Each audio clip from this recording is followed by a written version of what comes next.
What's up guys, this is Matthew and I'm finally here with my review of the iPhone 5. I'm not going to spend too much time going over the entire device for a few reasons. First of all, you've probably seen a review somewhere else. Also, there isn't really much different about this than the iPhone 4S.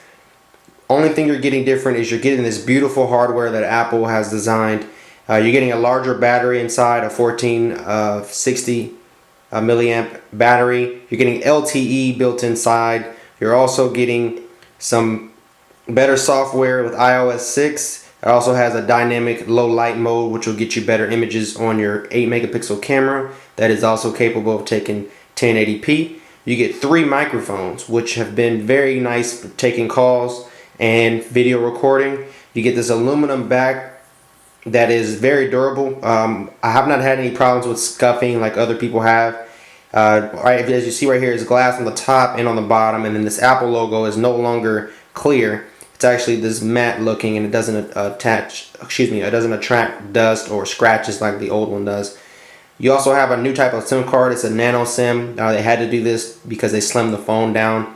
You see the phone is much thinner than it used to be. It is a world phone, so you can use this around the world. There is 2 different versions, a LTE version for AT&T and another LTE version for Verizon and Sprint. As you see, I have a screen protector on here, but you do have a nice 4-inch display. This extra real estate is very welcome. You can use it to browse the web, watch movies, anything like that. It works awesome. Right here you see you have your front facing camera, which is now a 1.2 megapixel camera capable of taking 720p, and it is awesome. It takes very good pictures. Your FaceTime and any vlogging that you want to do come out awesome. If you want to check out a sample, check out my channel update video that I did on my channel, and you'll see the quality of the front facing camera. The button's in the same location, which is typical of Apple. Also right here on the bottom, you're going to see that the headphone jack is now there as well. You have these new speakers which sound much better than the 4S, and you have the new Lightning port. This is a reversible port, so you can plug it in either way. And also right here you see your 2 screws. This is what you would use if you wanted to remove the screen to replace it or anything like that. But you see it's machined aluminum. I got the black, so it is anodized. A lot of people have complained that if you scratch it, it does show like a regular aluminum color, and that is normal of aluminum. So enough with the hardware. Let's go ahead and talk about the software, which has really seen the least, I guess you could say, upgrades. Now you have the 5 rows. This is on the iPhone 5, so I guess that's why they call it the iPhone 5. No, that's not why. But you have 5 rows now, so you have a little bit more real estate on your home screen. Apps that have been optimized for it, like Chrome and Safari and things like that, you can now use it to see more of the web. And it works out pretty good. I do like this larger screen. That was one of my biggest complaints about the iPhone 4 and 4S, was that the 3.5 inch screen was too small. But this is very nice for watching media, YouTube, things like that. Apps like the YouTube app are not updated yet, so it's not really that big of an improvement just yet. But once it's updated, you'll be able to see it more. Other things with iOS 6 that I love is I actually do like the maps. In my area, the maps work perfectly fine. Places like New York, of course, that have a lot of point of interest are having issues with missing data and things like that. But places like where I'm at in Georgia, there's very few point of interest. The navigation works very, very well, and it's pretty nice. The look of everything works very well. It's very fluid. In some larger cities that have 3D view, of course I don't live in a large city, so I don't have it. You can go through the maps and you can actually do this flyover view. Now, nobody will ever actually use this in daily navigation, but if you're looking up something, you want to see what it looks like, then I mean, it's pretty cool. Really, that's it with the software. I mean, there's other little things like you can do what is called a photo stream, where you can actually share photos directly with other people, and it's kind of like making your own small social network. I personally use it for my family. As you see, I have a photo stream for my daughter, and I can actually send this to everybody in my family at one time, and they can comment, like it, they can save it to their phone. It's pretty nice. I think that's really one of the nicest features that you can do.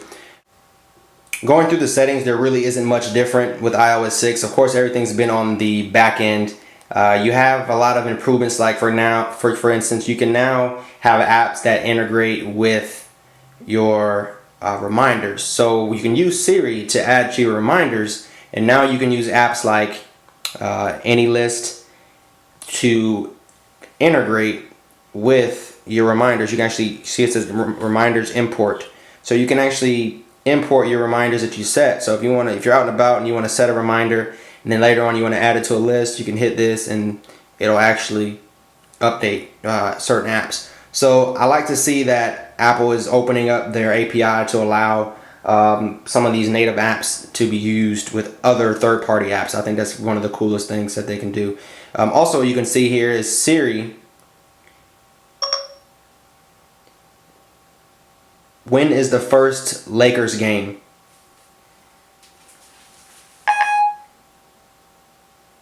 The Lakers-Warriors game is Sunday at 10 p.m. So you see now, Siri can also do sports scores and sports information. How old is Kobe Bryant? Kobe Bryant is 34 years old. So you can see you can do things like that, or you can also do stuff like open Safari.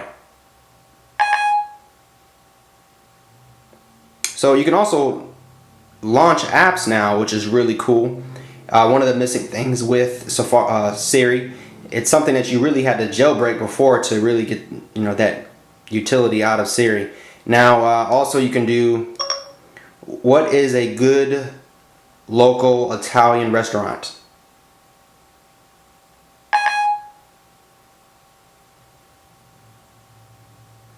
And now it gives you restaurant information. Also, depending on the area that you're in, you can actually pull up reviews from Yelp. And if it's a fancy restaurant, you can actually set a reservation if they allow you to do reservations over the internet.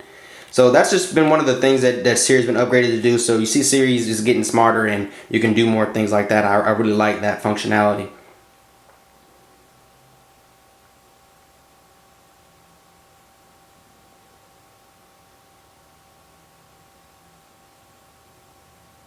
Also, another thing you have is panorama view. Now this allows you to take long pictures, long horizontal pictures with your phone. So you have to hold the phone in in portrait orientation. And once you do that, you just simply hit start and you go to the right, and it makes a panoramic picture. Once you're done, you hit done, and it makes an image. Now, of course, that's all wiggly because I messed it up, but it's really good if you want to get wide angle photos. I'll have some examples on the written review on the ultralinks.com, but I think this is probably one of the easiest panoramic cameras I've used on a mobile device. Some of the apps in the market are useful as well, but this is just really easy. It uses the accelerometer in the phone, and it makes it really nice to use. Well, guys, that's been my review of the iPhone 5. I know most of you guys are asking the question, should I upgrade to it? If you have an iPhone 4, I think this is a very solid upgrade. If you have an iPhone 4S, I think that you should wait for the next version of the iPhone. Typically, if you got the 4S, you probably don't have an upgrade anyway, so you probably can just wait till the next version of the iPhone. Maybe they'll name it the 5S, maybe it'll be the 6. Odds are they'll do the 5S, and they'll have some small upgrades that make it a little bit better than this phone. If you're coming from Android and you want to switch over, there are some better Android options out there. You have the HTC One X Plus that just was announced. You also have the Galaxy S3, which is an awesome phone. I have some reviews of that on my channel as well. And you have a lot of phones coming out with Windows Mobile, Windows Phone 8. You have the Lumia 920, and you have the HTC 8X. Thanks for watching. I'll see you in my next one. Peace.